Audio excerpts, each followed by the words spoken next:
Has the discovery of a new fossil cranium rewritten our understanding of human evolution, pushing back the origin of our species perhaps to around 1,000,000 years ago? No, but you wouldn't know that by looking at all the headlines surrounding a new, pretty fascinating discovery. Count 1, guilty. Count 2, guilty. Count 3, guilty. Count 4, guilty. There are a lot of headlines in science communication and in pop science reporting that really piss me off. The most triggering of all, though, for those of us in paleontology, or specifically for me, paleoanthropology or paleoprimatology, is when a pop science article reports that a new discovery rewrites the history of human evolution, or completely upends our understanding of human evolution. Because you guys, that hasn't really ever happened. Have some parts of our understanding of human evolution changed? Yes, absolutely. Have other parts been clarified by new discoveries? Yes, for sure. But I feel like to completely rewrite the history of something, you kind of have to tear it down and then rebuild it from the ground up. It has to be a discovery that is just so groundbreaking that everything you thought previously is unfounded. And in this case, for human evolution, that would have to be something like discovering that we evolved from tarsiers as opposed to catarrhine primates. To my knowledge, that hasn't happened yet. Instead, what we see is like, oh, it turns out there were more species of human relative or hominin living at the same time than we previously thought possible. Or, oh, tool use shows up earlier than we thought possible, or this one species survived later into the more recent past than we previously assumed. Stuff like that. And yet, what is reported in pop science articles some of the time is that any given new discovery just completely changes everything we previously thought about human evolution. Oftentimes, the article will clarify, and you'll realize in the details that no, this isn't actually rewriting our understanding of human evolution or whatever, but that doesn't unmake me angry. Seeing those headlines still make me want to like growl and tear up the drywall. A new discovery doesn't have to be the oldest or the youngest or the most groundbreaking thing to be important. And so what I would like to do today is go over this most recent discovery, tell you what I think about it, what I think the implications are, and give you a little bit of insight into what the paleoanthropological community is saying about this. I also want to give you the tools to sort of tease apart headlines versus what is actually being reported so that you are never caught unaware. So like, what the hell is the Yunxian cranium? What does it have to do with our species, with Homo sapiens, or with our cousins like Neanderthals? Let's get into it.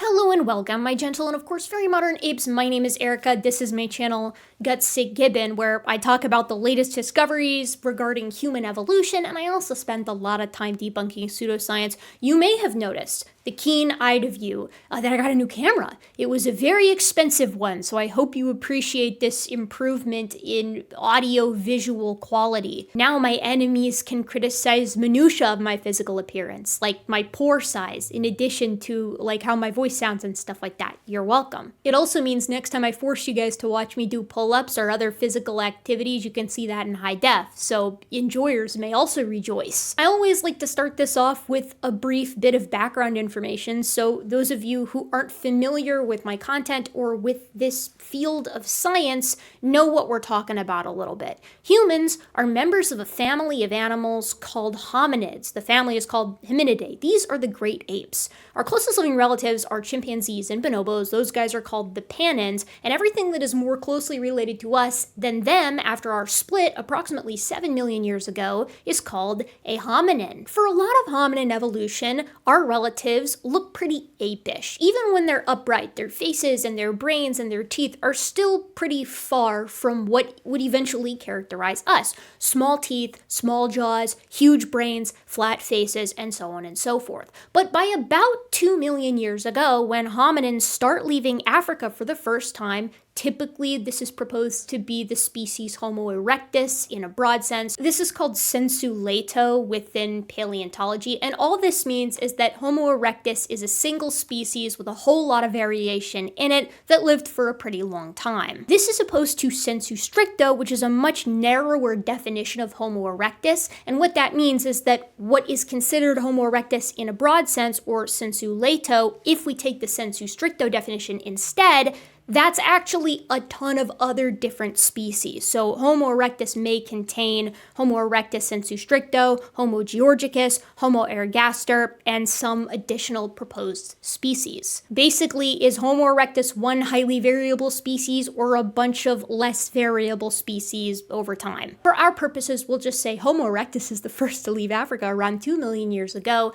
and this hominin travels across what we call the Old World, so Europe and Asia, and sort of the Middle East and extending out into Oceania and stuff like that, and leaves populations which then evolve in turn. So in Europe and in the western portions of Asia, we get the evolution of Neanderthals, and in Asia, we get the evolution of Denisovans, or what we now consider Homo longi, the dragon men. More on that in a moment. Back in Africa, we will eventually see the evolution of Homo sapiens, and it is that little triad that we're concerned with today. Humans, Neanderthals, and Denisovans. Now, this little triad has caused a lot of trouble for the past several years in paleoanthropology, because while Homo sapiens, both the archaic early forms and the later more modern-looking forms, are well represented by fossils and by DNA, and while the same is true for Neanderthals, Denisovans was a little bit of an odd case. You see, for a long time, people didn't think it was possible to pull DNA from fossils, but as technology has gotten better, we've been able to pull more and more DNA samples from fossils that are tens of thousands or even hundreds of thousands, or in some cases, perhaps even millions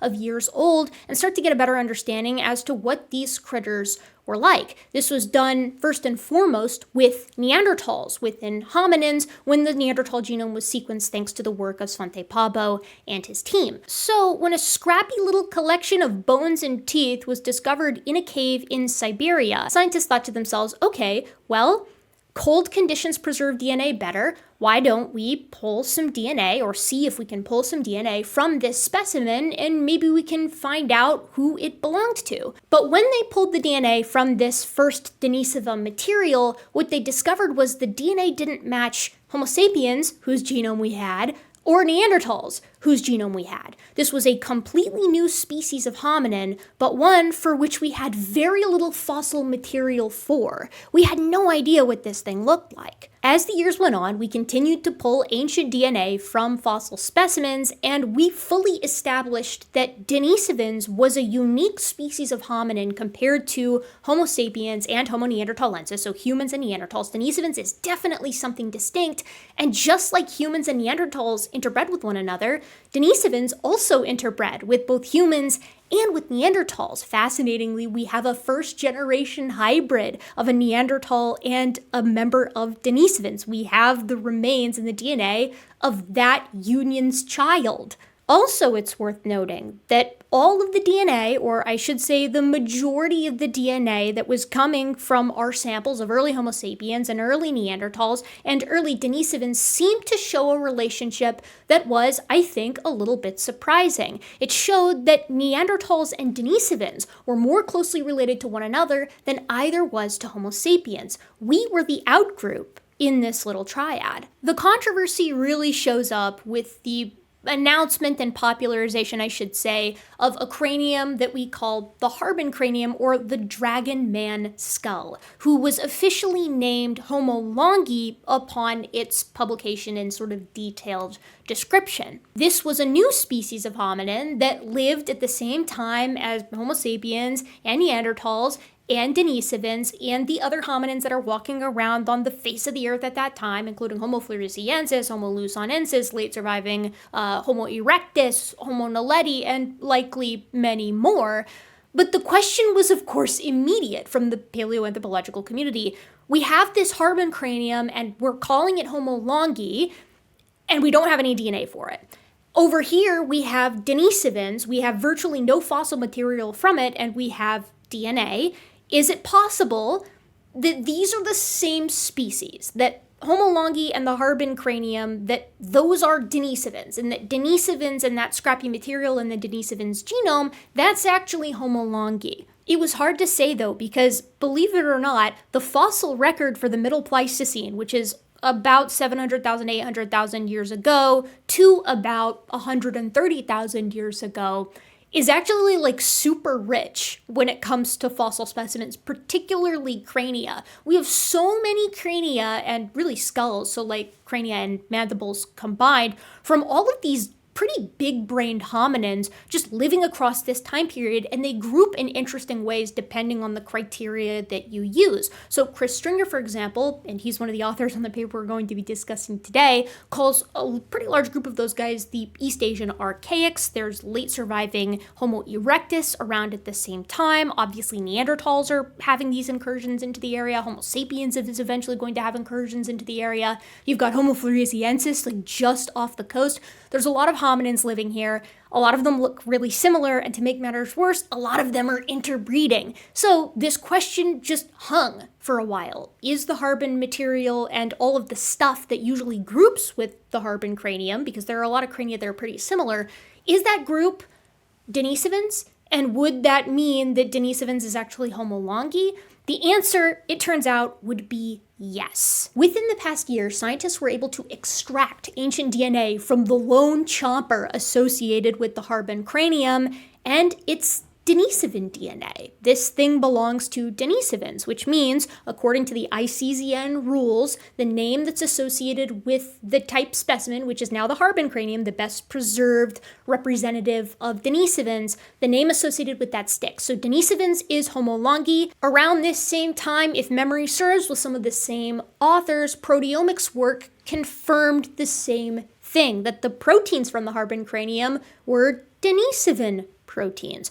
And in addition to that, morphology, or the physical characteristics, seem to consistently create a group containing the Harbin cranium and some other crania, which had sort of been tentatively looked at as being potentially Denisovans. So we have mitochondrial DNA, proteins, and physical characteristics creating this Harbin group that matches the DNA associated with Denisovans on the basis of that Harbin cranium. So you can kind of think of the Harbin cranium with its morphology and its DNA as the anchor that connects an entire group of fossils to Denisovans, represented by virtually no fossils prior to Harbin, but a ton of DNA. So we have nuclear DNA, which is the majority of DNA. You have your mitochondrial DNA, which is specific to the mitochondria. You have the proteins, and you have the morphology. And we have this nice set of criteria genetically and morphologically to sort of define Denisovan/Homo longi. There are aspects of all of that that are disagreed upon, that are a bit contentious, but that is the general story, and I think that is the consensus,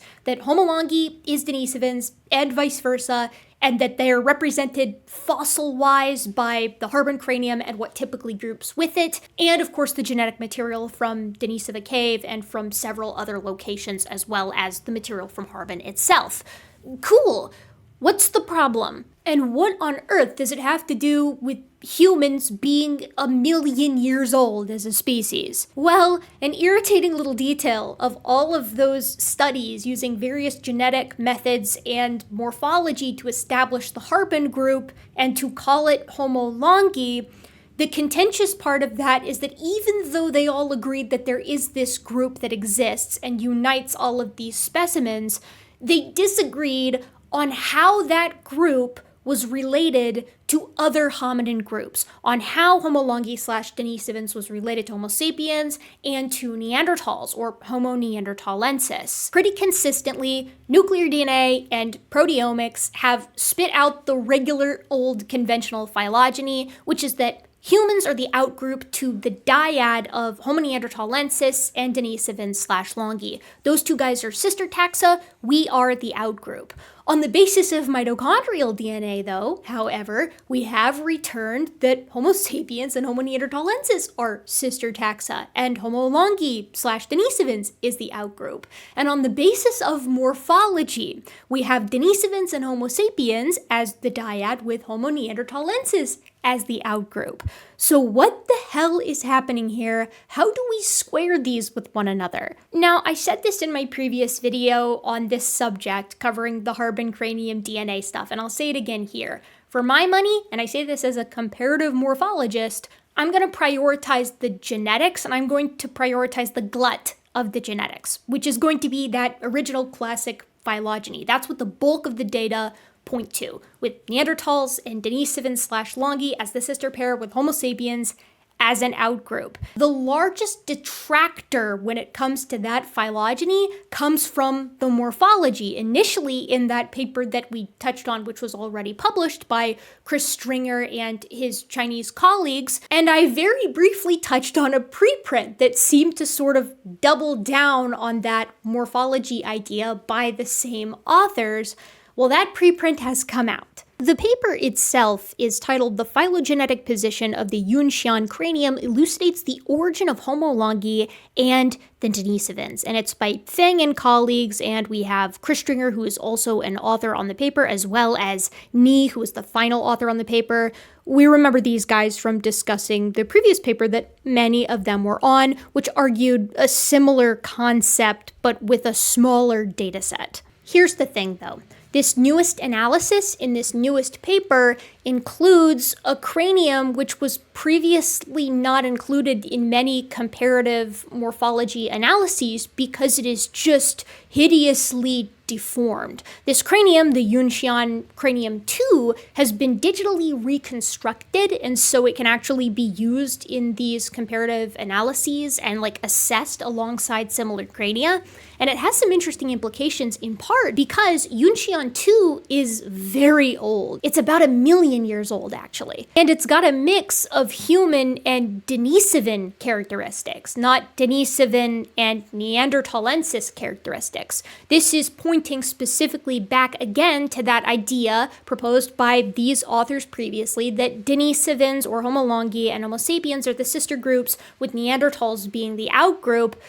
But this thing is 1 million years old. What that means is that Homo sapiens and Denisovans split around that time from one another, about 1 million years ago. And necessarily that means that Neanderthals split from that dyad even earlier than that, if this paper is to be accepted. That's what the headlines mean when they say that Homo sapiens is now 1 million years old, is they're saying that Homo sapiens split from the last common ancestor with our closest relative. In this case, the paper is proposing that that closest relative is Homo longi or Denisovans around 1 million years ago. That's extremely different from the current consensus, which says that Homo sapiens split from the last common ancestor of Neanderthals and Denisovans about ballpark 600,000 years ago, with the minimum being around 400,000 and the higher end being around 800,000. And then Denisovans and Neanderthals split after that date. The lower end is typically the one that you'll see, that humans and the common ancestor of Neanderthals and Denisovans split about 400,000 years ago.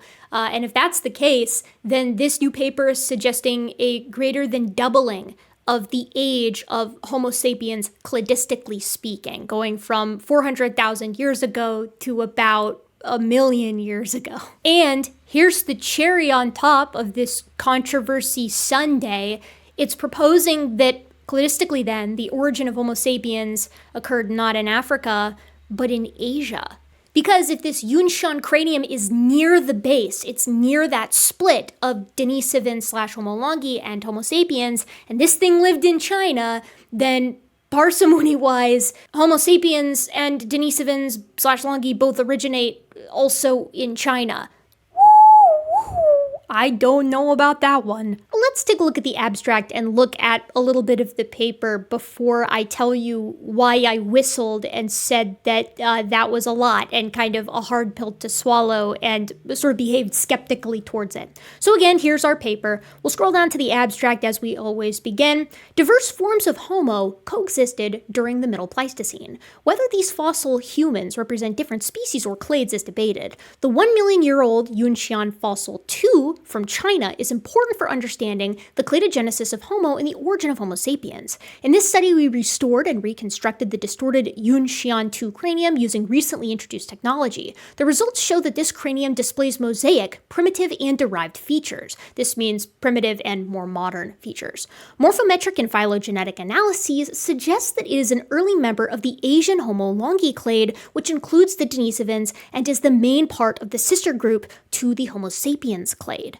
Both the Homo sapiens and Homo longi clades have deep roots extending beyond the Middle Pleistocene and probably experienced rapid early diversification. Yunxian 2 may preserve transitional features close to the origin of the two clades. So it's specifically saying, I don't think I was clear on this earlier because I think I thought that they were proposing that this was maybe prior to the last common ancestor of Denisovan / Homo longi and Homo sapiens, but what they're actually saying is that it's on the longi side, but very close to that divergence.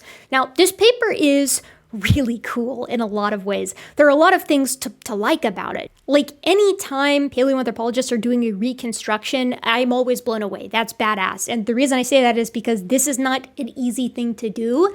I have attempted to do this myself. It's not very fun, and you have to be very meticulous with what you're doing so that you're accurately reconstructing this thing. It takes a long time and a lot of patience, and you have to be pretty good in 3D software to actually do it. It's a labor of love. But in the mosaic morphology section, the authors of the paper highlight something that even I, as somebody who doesn't study this particular period of time, I studied quite a bit earlier, noticed almost right off the bat, just looking at that reconstruction. In discussing the features of the morphology or the physical characteristics that are mosaic, that are giving it that sort of halfway between Denisovans and Sapiens look, that's mosaic means, part of bit A and part of bit B, they say this: the cranium is clearly plesiomorphic in overall form, presenting primitive traits shared by early hominins such as a thick supraorbital torus, that's the brow ridge, a broad basicranium and palate, so it's wide in the bottom of the skull and in the palate, a long and low vault, so the vault is like the brain case in lateral view, so from the side, and a receding frontal contour, so the sort of frontal aspect of the face and forehead, and a rather flat parietal contour, so the sort of contours of the sides of the cranium. So what they're saying here is that this cranium seems to lack any of the defining characteristics of most of our later clear species, like Homo sapiens, like Neanderthals. In most ways, it is plesiomorphic, or it's just retaining the ancestral condition from earlier, more primitive hominins. And they go through and describe some of the characteristics that align it like slightly towards one hominin group or another here. These are characteristics that aren't typically considered diagnostic in large part. And they also talk about the characteristics that are lacking, that, like I said, don't pull it in any given direction. So it doesn't have, the characteristic globular cranium of Homo sapiens, or the characteristic, as they say, Mbamba shape typical of Neanderthals. They talk about the shape of the cheekbones, and again, a handful of characteristics that are going to, like I said, pull it in one given direction. But I think a lot of where they're getting this mosaic descriptor from comes from their between group principal component analysis, which they're going to talk about down here. The between group PCA of this cranium basically being compared in overall shape space using hundreds of different landmarks or measurements to a bunch of other members of late genus Homo. And their argument is, when you take all of these different measurements into account, and that's included in, I believe, in the supplementary material of this paper, like which landmarks they used, of their superimposed 533 landmarks and semi-landmarks for 179 different fossil specimens, when you take all that into account, Yunxian 2 lumps with Denisovans, or what we consider to be Denisovans morphologically on the basis of previous papers. So taking all of that into account, they run their phylogenetic analysis. So phylogeny is just a family tree at the species level, or at the population level, or at the specimen level. And here's what they say with regard to how things group with what. You already know what the answer is, but they get into it a little bit here. They say the results of our phylogenetic analysis show that most Asian Middle Pleistocene hominins, previously often referred to as archaic Homo sapiens, including these specific crania, are grouped together with the Xiahi and Penghu mandibles to form the monophyletic Homo longi clade. So all of the crania that are highlighted here, in addition to the mandibles, Xiahi and Penghu, which are Denisovan mandibles, are all together in the Homo longi group. They are Homo longi, it's monophyletic, cool. They say this clade, plus Homo antecessor, is the sister clade to the monophyletic sapiens clade. So they're saying that you have Homo longi as a sister group to Homo antecessor, and then that dyad is a sister group to Homo sapiens, instead of our typical Homo sapiens as the outgroup to Homo neanderthalensis and longi / Denisovans. Now they've illustrated down here so you can see which specimens are sort of classing as which species and how they're related to one another. It's a nice phylogenetic tree. The problem is it conflicts with the genetics, doesn't it? And like I said previously, that isn't the only problem, because Yunxian has a specific mosaic of characteristics that places it fairly near the base of that split between Homo sapiens and Homo longi. If those two are in fact sister taxa, it pushes back the divergence of the two lineages again to around 1 million years, and the divergence of Neanderthals to that dyad even further still, to like 1.2 million years ago. That's a really long time. They outline why they think the Denisovans or longi antecessor sapiens clade is in fact supported as this monophyletic group. Specifically, they point to a shared 31 characteristics that unite the monophyly of longi antecessor and sapiens, and they say that it's well supported. Which, you know, if you're into this particular period of time, you can go and dig into this and tell me if you think it is well supported or not. When I look at this, I have a couple of questions, but we're going to get to that here in a minute. Right now, we're just looking at what the paper itself says. And then they get into the deep divergence time, which they do recognize is like pretty contra to what previously has been established. They say previous estimates of the divergence time between Neanderthals and Homo sapiens are about 0.5 to 0.7 million years ago, so 500,000 to 700,000. However, recent evolutionary genetic studies based on a large number of modern and ancient genomes of sapiens, Neanderthals, and Denisovans suggest a much deeper ancestry and population divergence in Homo sapiens. Older, or rather deeper, sure, but are we talking about as deep as this paper proposes? As you're about to see, the answer to that is no. They say our Bayesian tip dating analysis revealed that the diversification of Homo and the origin of Homo sapiens have much greater time depths. The origin of the longi clade can be inferred to be about 1.2 million years ago, slightly older than the Yunxian fossils. The origin of the sapiens clade is about 1 million years ago, and the divergence between the Homo longi and sapiens clade, that dyad, versus Neanderthals is 1.38 million years ago. That is bonkers old. Now, I must be completely frank with you. I think this paper rocks in its comparative morphology, and I think that it's a triumph in that it has established fairly well, in my opinion, at least to the best of my understanding of the morphology of the hominins of this particular time period, a Homo longi / Denisovans group. We have, through their comparative morphologic work, now a wonderful sample of fossils that define a species of hominin for which we had like no fossils for, just its genetics and like a handful of teeth and scrappy postcrania. That's no longer the case. Now we have a ton of different crania and mandibles and some scrappy postcranial bits I'm assuming are coming down the way by way of their association with some of those craniodental fossils, and that's awesome. But I disagree wholeheartedly with the conclusions that this paper makes as to the phylogeny of these hominin species amongst one another, and by relation to that, their divergence suggestions. My reasoning is really simple, and again, I say this as a comparative morphologist.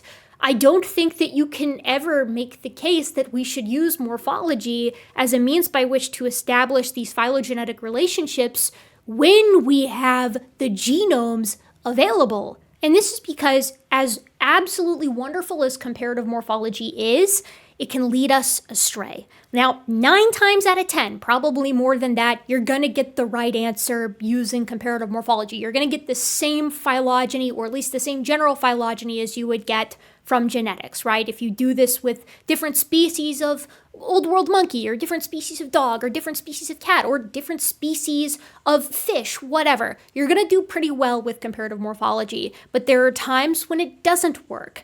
And those times are no more evident than in our very own family of Hominidae. I've told this story many times before, but historically, we used to have 2 families within the great apes. There were the great apes, like as we used to consider them, which was the group called Pongidae, and this contained orangutans and gorillas and chimpanzees and bonobos, and then there was Hominidae, the humans. And this was established on the basis of physical characteristics, physical similarities. Humans were hominoids, so we were apes along with gibbons and the members of Pongidae, but we weren't grouped with them. We were our own thing. We were the outgroup apes, as I say, but barely.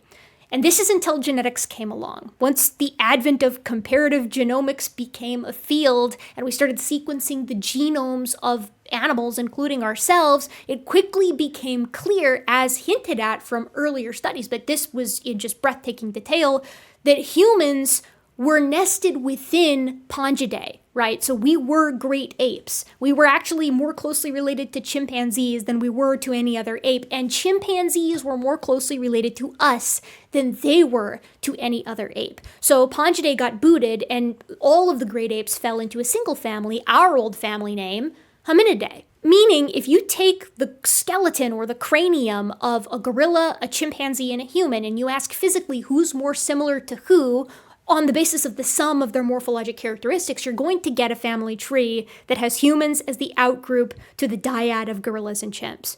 And this makes sense. Just look at them superficially. They both have larger canines than we do. They both knuckle walk and we don't. They both have much coarser hair than we do. You can go on and on and on. They seem at face value to be more similar to one another than either of them is to us. But if you look at them genetically, you're going to end up with the actual answer, that chimpanzees and humans are more similar to one another than either is to a gorilla. And it turns out that the morphology actually will agree with the genetics depending on the characteristics that you use. So a great example of this within that triad is knuckle walking. Knuckle walking seems to unite chimpanzees and gorillas to the exclusion of Homo sapiens because they knuckle walk and we don't. The idea being that they're more closely related and that the common ancestor between the two of them was a knuckle walker. So that common ancestor split off from humans and then eventually diversified into the two of them.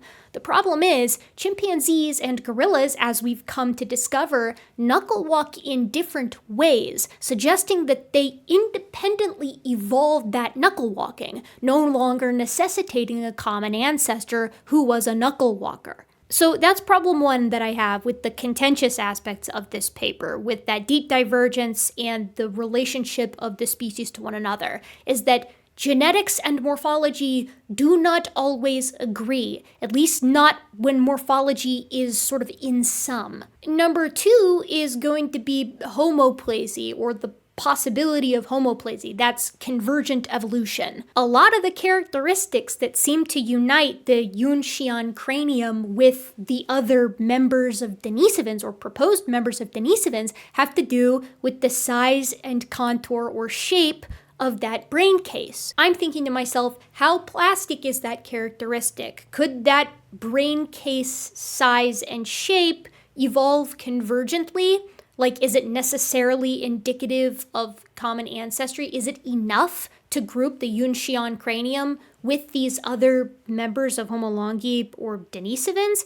I don't know the answer to that question, but it seems like something that could potentially confound or at least influence the interpretation of this paper, or at least of its proposed results. Number 3 of my issues is perhaps one of the biggest ones for me, and that's that we know for a fact that all of these hominins during the Middle Pleistocene are interbreeding with one another. They're exchanging genes and they are exchanging some physical characteristics as they're doing so. We also know that most of the characteristics of the Yunxian cranium are plesiomorphic, or they're run-of-the-mill for a more primitive hominin. And we also know that initially, Yunxian, when these crania 1 and 2 were discovered in the 1990s, they were classified as Homo erectus. And we also know that many hominins, including ourselves, have DNA contributions from ghost lineages, or hominins who have a DNA signature in us, but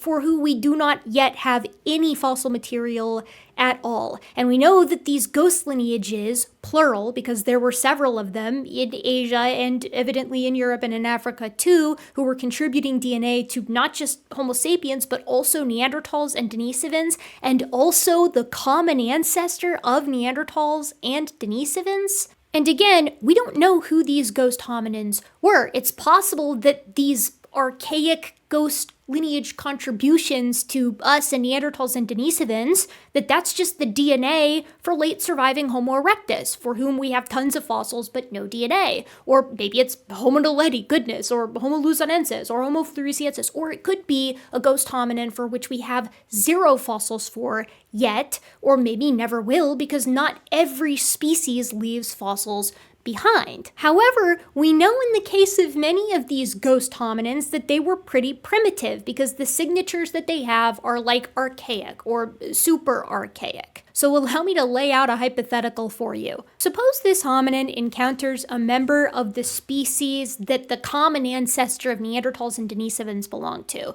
or that the common ancestor between Denisovans and Homo sapiens belong to, or that the common ancestor of Neanderthals and Homo sapiens belong to, whichever of those relationships turns out to be correct. And suppose this ghost hominin interbreeds with that individual and has kids, and that kid is preserved in the fossil record, not unlike the first generation hybrid between a member of Denisovans and a Neanderthal that we already have. What would that hybrid look like? Well, if I had to guess, I would say it would probably be mostly primitive or plesiomorphic, with just a smattering of those derived characteristics that it got from its more derived or more modern parent. That sounds about as just so as you could possibly get, but there is like a ton of precedent for exactly that kind of situation to happen. In fact, I have no doubt that it did. The question is, did the result of that romantic tryst fossilize? And is that what we're looking at in the form of Yunxian?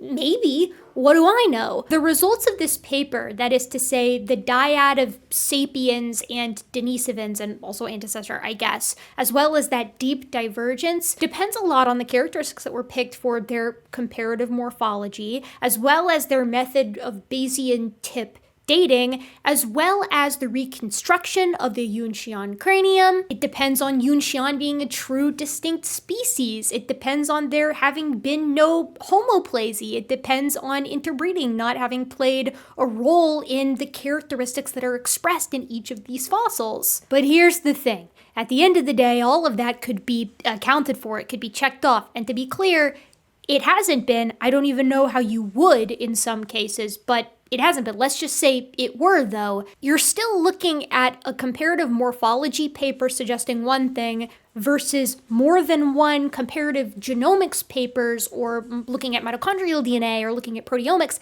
and those are all saying something else. And for my money, again, as a comparative morphologist, I'm just going to go with the genetics. And the reason is very simple. There are a million reasons why morphology can be confounded. Even though it typically isn't, it can be in a way that genetics can't, unless I'm given a really solid reason to reject the genetics work that has been put forward, again, by multiple different research groups through multiple different means. That's the method that's going to take priority for me. Now, like I said, 9 times out of 10, comparative morphology is going to give you the right answer. So long as you establish clear, accurate character polarities and you're looking at characters that are relevant, that aren't plesiomorphic, you're going to get a pretty good approximation of a genetic phylogeny. We know this is true because we've done it with living animals and then done it with their genomes. But 1 time out of 10, there's going to be something funky going on. There's going to be weird gene regulation. There's going to be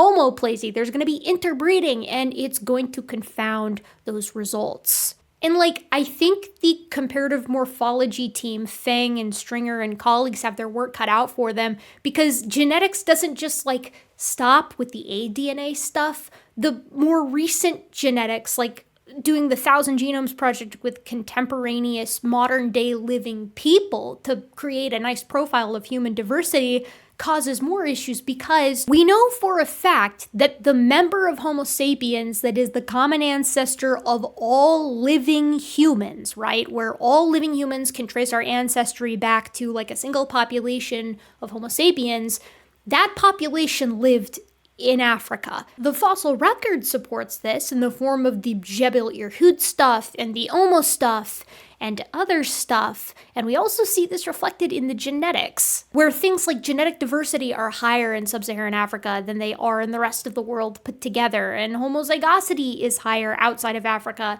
than within Africa, and everything seems to nest within Africa, just like we would expect if this was the origin for the species, if humans had left Africa multiple times and established these smaller populations all over the globe, and you got the founder effect at play and so on and so forth. The picture is very clear, and that creates something of a parsimony problem. I listened to Chris Stringer give a talk about this newest discovery, and at one point he talks about how the implications are that the common ancestor of Neanderthals and Homo sapiens and Homolongi/Denisovans, that if the paper is correct, if their comparative morphology is sort of ringing true here, and there's a problem with the genetics instead, that implies that Homo sapiens, cladistically at least, began outside of Africa, and then it went back. So Homo erectus evolves in Africa and leaves, and there are multiple pulses of hominins leaving Africa. One of them makes it into Asia, eventually begets the common ancestor of Neanderthals, Denisovans/Longi, and Homo sapiens, and then the Homo sapiens branch goes back into Africa, where it just, I guess, chills until Homo sapiens, anatomically modern Homo sapiens, leaves again, approximately 50 to 70,000 years ago. That's just a little bit of a stretch for me at present. Okay, so where do we stand? Consensus-wise, at least my read on the situation is that most of the paleoanthropological community really likes this paper in the sense that, as I said earlier, it establishes a nice fossil record for a group that is defined morphologically, and that's going to be Homo longi. That's a real group. Here are the fossils that are within it. I suspect, but I have no way of knowing this, that the Yunxian material, both the cranium that's been published, Yunxian 2, as well as Yunxian 1, and this mysterious Yunxian 3 that we know nothing about, I would wager that they're not going to stay within the Homo longi group, but that's just my personal opinion. I could be wrong on that. I'm mostly basing that off of the fact that it's just too old and it conflicts too severely with the genetics. I don't think the major implications of this paper are going to stick. I think either we're never going to resolve the trichotomy of Homo sapiens, Homo neanderthalensis, and Denisovans, or we're going to lean back with the consensus genetics work, where Denisovans and Neanderthalensis are the dyad with sapiens as the outgroup. And I definitely don't think that the divergence is going to end up as deep as this paper suggests. Maybe it will be deeper than 400,000 years, but I don't suspect it's going to be more than 1.3 million years. This is all my opinion, so I could absolutely be wrong, but I'd like to think that I have a pretty good finger on the pulse of the paleoanthropological community, and that's my 2 cents. So what do you think? Do you think this paper has rewritten the history of human evolution? Do you think that we have to change everything that we thought we knew previously? I know the answer is going to be no. Even if you agree with the central conceit of the paper, that still isn't what this paper is doing, and that's why I started this off with explaining why I am so unbelievably frustrated sometimes with pop science. Of course, I get it, right? I run, in essence, a pop science channel here in that I explain concepts. I do science communication, right? And I do resort to clickbait sometimes. It's just, that's one of those ones that it's like, I don't think anybody should stoop that low, because that's not happened. And it certainly hasn't happened here. Obviously, I'm gonna stay up to date on this topic, and you'll continue to get updates from me as these updates come out, as people continue to sort of fight about this topic and about the nature of these fossils and the nature of the ancient DNA found within these fossils. Truly, this is science working as it should. Right? This is people arguing with data, and they're making their cases in peer-reviewed literature, and they're able to actually say, here's what I think and why, and then somebody can come along and say, but I disagree for the following reasons, and then people in, 2 decades will be able to follow this exact argument as it happened, just as we can do now with the discussion surrounding a myriad of different topics from 20 years ago. If you like this sort of thing, please consider supporting me in the free way, which is liking, commenting, and subscribing. It helps the algorithm suggest these videos to people who might also find them interesting, and it helps me with AdSense revenue so I can buy new cameras so that you can see the sweat on my face or whatever. And if you want to support the channel in the free way, you can do that too by going to my Patreon. Patrons get early access to videos, and then they get their names at the ends of videos. So I'd like to cap this off by thanking you for being such a curious primate, and I'll see you real soon next time.